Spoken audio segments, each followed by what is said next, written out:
अस्सलाम वालेकुम। आज का हमारा टॉपिक है प्लाट, मकान, घर वगैरह खरीदते वक्त हमें किन बातों का ख्याल रखना चाहिए। ये ऐसी बातें हैं जिनका अगर आप ख्याल रखेंगे या इनको प्रॉपर आप देख के सोच के समझ के जब आप करेंगे तो आपको इंशाल्लाह ताला आने वाले वक्त में आपके प्लाट, मकान या घर से रिलेटेड आपको कोई इशू नहीं होगा। रजिस्ट्रेशन एक्ट है 1908 का। इसके अंदर सेक्शन 17 है। सेक्शन 17 के मुताबिक ये है कि आपके कुछ ऐसे डॉक्यूमेंट्स हैं जिनका रजिस्टर होना बहुत ज़्यादा ज़रूरी है, और सेक्शन 18 बताता है कि कुछ आपकी चीज़ें या डॉक्यूमेंट्स ऐसी हैं जिनका रजिस्टर होना ज़रूरी नहीं है, ऑप्शनल है। तो आज हम जो बात करने जा रहे हैं, जिस टॉपिक के ऊपर बात करने जा रहे हैं वो ये है, आपने प्लाट, मकान या घर खरीदते वक्त किन चीज़ों को मद्देनज़र रखना होता है। अब ये घर की रजिस्ट्री जो है ये कंपलसरी है, ये करवाना बहुत ज़्यादा ज़रूरी है। तो ये सेक्शन जो 17 है उसके जो है ना अंदर जो है ना फॉल करती है। तो बात करने का मतलब ये है कि यहाँ पे पाकिस्तान में हम ये देखते हैं कि जिस बंदे ने कोई प्रॉपर्टी परचेज़ करना होती है वो क्या करता है, वो बगैर सोचे समझे, बगैर इन चीज़ों को, मामलात को देखते हुए वो प्रॉपर्टी ले लेता है। एक्चुअली वो करता क्या है, वो गली मोहल्लों में जो वसीका नवीस हैं या वो जो स्टाम्प फरोश वगैरह हैं उनसे वो कंसल्ट करता है। वो चूँकि प्रोफेशनल नहीं होते, उन लोगों ने अपना जो है ना कमीशन रखना होता है, कमीशन रख के वो बता देते हैं कि यार ये कर लो वो कर लो। जो ज़मीन परचेज़ करने वाला है उसको जो इतनी हैवी किस्म की अमाउंट पे करके ज़मीन परचेज़ कर ले तो उससे चाहिए कि थोड़ा सा और एक्सपेंस करके किसी एक्सपर्ट से, किसी एडवोकेट से जो कि कानूनी मामलात को इस तरह के डील करता हो, उनसे मशवरा करे, उनसे कंसल्ट करे कि ये प्लॉट है, मैं इसे परचेज़ करना चाहता हूँ, मुझे इन मामलात का पता नहीं है, आप मेरी रहनुमाई फरमाएं। उससे कंसल्ट करें ताकि आने वाले वक्त में इस तरह का कोई इशू ना हो। हम यहाँ पे देखते हैं कि ज़मीनों के मामलात जो हैं वो बहुत ज़्यादा यहाँ पे जब बिगड़ जाते हैं तो वो बिगड़ते ही चले जाते हैं। उनको फिर सही ट्रैक पे लाने के लिए बहुत जो है ना तगदो करनी पड़ती है, बहुत जो है ना मुश्किलात का सामना करना पड़ता है। तो आज के इस लेक्चर में मैं आपको बताऊंगा कि वो कौन से मामलात हैं, वो कौन सी चीज़ें हैं, वो कौन सी बातें हैं जिनको आप कोई भी ज़मीन परचेज़ करते वक्त अगर आप फॉलो करेंगे तो इंशाल्लाह ताला आने वाले वक्तों में आपको कोई इशू नहीं होगा। सबसे पहले तो मैं ये बात यहाँ पे आपको बताता हूँ कि वो कहते हैं ना कि सोच के समझ के मशवरा कर लेना चाहिए, क्योंकि कल को आने वाले वक्त से जो है ना, आने वाले वक्त में आपको मुश्किलात का सामना हो। तो आपने कोई भी, जब आप कोई मुआहदा करने लगे हैं प्रॉपर्टी की बाबत, आपने ज़रूर कंसल्ट करना है, ठीक है। आपने वसीका नवीस स्टाम्प फरोशों के ऊपर नहीं रहना। अब आते हैं, जब आपने कोई प्लाट परचेज़ करना है, जब आपने कोई प्लाट परचेज़ करना है तो आप जो प्लाट बेचने वाला है, ठीक है, आपने क्या करना है, आपने उससे सबसे पहले उस प्रॉपर्टी से रिलेटेड उससे कहना है कि इस प्रॉपर्टी से रिलेटेड जो भी आपके पास कागजात हैं आप मुझे दिखाओ। आपने क्या करना है, उससे तमाम डॉक्यूमेंट्स जो है ना तलब करने हैं आप, या फिर आप उसको ये कह दें कि मुझे इस प्लॉट की बाबत या इस मकान की बाबत मुझे फ़र्द बै ला कर दो, ठीक है। फ़र्दे जो हैं वो दो किस्म की होती है, एक होती है फ़र्द बै, एक होती है फ़र्द बराए रिकॉर्ड। फ़र्द बै ये मतलब, फ़र्द बै का मतलब ये होता है कि बिलफर्ज मेरी एक ज़मीन है, मैं आगे ए को बेचना चाहता हूँ तो मैं पटवारी के पास जाऊँगा, मैं ऐसे कहूँगा कि मुझे फ़र्द बै दे दो। फ़र्द बै का मतलब होता है एक फ़र्द निकलवाना for the purpose of sale. आगे मैं उस प्लाट को या जगह को सेल आउट करना चाहता हूँ, तो आप सबसे पहले उसे, जो आपको, जिससे आप प्लाट परचेज़ कर रहे हैं, आप उससे कहें कि ठीक है आप इस तरह करें, आप मुझे फ़र्द बै ला कर दो। फ़र्द बै जब आपके पास आ जाएगी तो आप उसके अंदर देखेंगे, उसके अंदर खाता होगा, खतूनी होगी, उसके अंदर खेवर नंबर होगा, उसके अंदर खसरा नंबर होगा, जगह किसके नाम थी, आगे किसके ट्रांसफ़र होगी, इंतकाल नंबर, ईच एंड एवरीथिंग वहाँ पे इंफॉर्मेशन होगी। अब आपने करना क्या है, आपको पता है पाकिस्तान में ऑल ओवर द वर्ल्ड चीज़ें जो है ना मैनेज हो जाती होती हैं, तो इसमें कोई ऐसी बड़ी बात नहीं है। लोग जो है ना पटवारी से मिल मिला के उनको पैसे दे के इस तरह के मामला कर लेते हैं। जब आपके पास वो फ़र्द आ जाए तो आपने क्या करना है, आपने फिर खुद जाना है पटवारी के पास, जाना है, पटवारी को कहना है कि ये खसरा नंबर है, ये खूनी नंबर है। आपने क्या करना है, आप मुझे यहाँ पे इसके खाते निकालो और मुझे दिखाओ। पटवारी आपको पता है बगैर खर्चे वगैरह के काम नहीं करता, सबको पता है। तो आपने क्या करना है, आपने उससे कहना है कि मुझे खाता है, ये खूनी नंबर, सारे जो है ना इसकी पूरी डिटेल दो। तो आप वहाँ पे बैठ जाएं, आप ईच एंड एवरीथिंग जो है ना वहाँ पे चेक करें। सबसे पहले आप वहाँ पे ये चेक करें कि ये रिकॉर्ड किसके नाम बोल रहा है, ठीक है। अभी प्रेजेंट जो रिकॉर्ड है वो किसके नाम बोल रहा है, क्या जिस बंदे से मैं ज़मीन परचेज़ कर रहा हूँ क्या उसी के नाम रिकॉर्ड बोल रहा है या नहीं। फिर आप उसके बाद ये चेक करें कि इसके ऊपर कोई स्टे तो नहीं लगा हुआ, क्योंकि कोई भी जब स्टे वगैरह होता है तो बकायदा वो पटवारी के पास वो उसका इंदराज होता है। आप चेक करें कि उसके ऊपर कोई स्टे तो नहीं है। फिर आप चेक करें क्या ये प्रॉपर्टी मॉर्गेज तो नहीं हुई। मॉर्गेज मतलब ये है कि बैंक में या किसी और पर्पज़ के लिए इसने जो है ना गिरवी रखवा के कोई कर्जा तो नहीं किसी से लिया हुआ, ठीक है। फिर आप ये चेक करें कि वो जो ज़मीन है वो मुश्तरका खाता है या किसी एक बंदे की है। आमतौर पर ये होता है कि वरासती ज़मीन होती है तो उसमें जब वालिद फौत हो जाता है तो वो तो मुश्तरका खाता होता है, वो आगे ऐसे ही अगर 5 बहन भाई हैं उनमें जो है ना वो ट्रांसफ़र हो जाती है। अब होता ये है कि उनमें से एक बंदा उठता है, वो जो 4-5 बहन भाई हैं उनमें से एक बंदा उठता है, वो बाहर किसी बंदे से मिलता है, कहता है यार मेरी ज़मीन है मैंने जो है ना बेचनी है। वो उस बंदे से मुआहदा कर लेता है, मुआहदा करके जो है ना वो ज़मीन सेल आउट करने की कोशिश करता है, ठीक है। होता ये है कि जो मुश्तरका खाता है, मुश्तरका खाता में सब जितने भी उसके हिस्सेदार हैं सब बंदों की रजामंदी लेना बहुत ज़्यादा ज़रूरी है।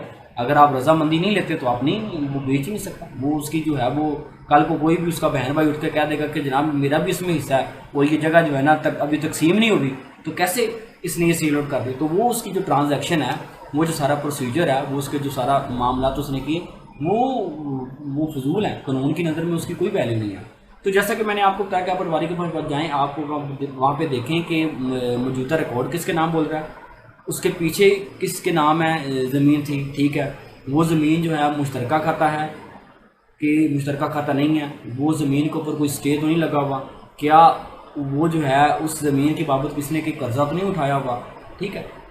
और बाकी देखें कि जितना भी जितने मरलों की या जितने कनालों की वो बात कर रहा है, क्या वो मुकम्मल वहाँ पे मेंशन है कि नहीं मेंशन है, कि उस ज़मीन का आगे इंतकाल हो गया कि नहीं हो गया। इन तमाम चीज़ों को जब आप पटवारी के पास जाएंगे आपने इन सब चीज़ों का वहाँ पे पता करना है। आपने कहना है कि जनाब मुझे एक पेज लो, पटवारी को आपने कहना है एक पेज लें और पेज के ऊपर मुझे सारी डिटेल लिख के दे रहे हैं। इससे क्या होगा, इससे ये होगा कि आपने देखें जो ज़मीन खरीदार होता है ना, ये उसकी ज़िम्मेदारी है कि वो तसल्ली कर ले, वो ईच एंड एवरीथिंग की तसल्ली कर ले। तो इसलिए वहाँ पे वो जाए अपनी तसल्ली करे, उसे कहो कि यार ये चीज़ें हैं मुझे एक पेज के ऊपर लिख दे। अगर वहाँ पे उसे कोई पता चलता है कि उसके ऊपर कोई कदगन है, कोई उसके ऊपर इशू है, लाइक वो मॉर्गेज प्रॉपर्टी है या उसके ऊपर स्टे लगा हुआ है या वो अभी तकसीम नहीं हुई या वो जॉइंट खाता है, तो वो परचेज़ ना करें। उसे कहो अगर वो मतलब तकसीम नहीं हुई, आप उसे कहो जिससे आपने ज़मीन लेनी, आपने उससे कहना है या तो मुझे सबकी कॉन्सेंट लेके दो, सबकी रजामंदी लेके दो, या फिर अपना जो तुम्हारा हिस्सा है वो उसकी तकसीम कराओ, इंतकाल कराओ, उसके बाद जो है ना मुझे बेचो। अगर आप इन तमाम बातों को फॉलो नहीं करेंगे तो यकीन करें आप जो है ना पूरी ज़िंदगी का एक रोग है, आपको फिर लग पता जाएगा। ये मामला ज़मीनी मामला जो होते हैं जो सेल परचेज़ के, वो बहुत ज़्यादा कानूनी पेचीदगियाँ इसके अंदर हैं। तो इसलिए आपने जब आप पटवारी के पास जाएँ आपने इन तमाम मामला को देखना है। फिर इसके बाद आपने क्या करना है, आपने इसके बाद ये करना है कि बिलफर्ज वो ज़मीन मकान या प्लाट जो है इन तमाम कदगन से, तमाम इशू से पाक है, उसके ऊपर कोई इस तरह की बार नहीं है, तो आपने जनाब क्या करना है, उसके साथ जो लेन देन है वो आपने करना है। लाइक आपने ज़मीन को परचेज़ करते हुए उससे जो साबका रजिस्ट्री अगर हुई है वो आपने लेनी है, ठीक है। आपने जो 2 गवाहान डालने हैं, आपको पता है ये फाइनेंशियल मैटर और इसमें जो है ना 2 मेल विटनेस जो है ना आपके पास होने चाहिए। आपने 2 जो गवाह लेने हैं वो जो है ना मेल हों, अडल्ट हों, ठीक है, और मामला और वो बड़े पुख्ता गवाह हों। कल को खुदा ना खास्ता आपको कोर्ट में जाना पड़ सकता है, तो वो गवाह हों जो कि इनहराफ ना करते हों। तो वो गवाहान आपने लेने हैं, उनका मुकम्मल उनका नाम पता मुकम्मल, वो जो जहाँ पे रहाइश पजीर है, आपने 2 गवाह जो है ना मस्ट है। फिर जो वो ज़मीन जो बंदा सेल कर रहा है उसका आईडी कार्ड आप देख लें कि उसका आईडी कार्ड एक्सपायर तो नहीं है। बाज़ औक़ात ये होता है कि आईडी कार्ड जो है ना एक्सपायर हुआ होता है और हमें पता नहीं होता। तो आपने इन तमाम चीज़ों को देखना है और गवाह के बारे में फिर मैं कह रहा हूँ कि गवाह जो है ना बड़े स्ट्रॉन्ग किस्म के आपने गवाह लेने हैं, ताकि कल को जब आप उसको आवाज़ दें तो वो आपके पीछे आ भी जाएँ। इसके अलावा आपने ये देखना होता है कि जो अमाउंट ऑफ कंसिडरेशन है वो आपने जो है ना बड़े वाज़ेह तौर पे जो है ना उसको बाकायदा बैंक में पे ऑर्डर के ज़रिए देनी है, ताकि कल को बंदा जो है ना इस तरह की कोई हरकत ना कर सके कि मुझे मिले नहीं है, ये है वो है। तो ये वो काम है, ये वो स्टेप हैं जो कि आपको सेव कर रहे हैं हर लिहाज से ना, आपकी ट्रांजैक्शन को, आपकी ये जो डीलिंग हो रही है उसको सेव कर रहे हैं, ठीक है। फिर आपने तमाम ये बातों को गौर करते हुए, देखते हुए आपने फिर उसके साथ मुआहदा करना है। मुआहदे में जो है ना स्ट्रॉन्ग किस्म के जो है ना गवाहान डालने हैं। गवाहान के आपको आईडी कार्ड की कॉपी चाहिए, ठीक है।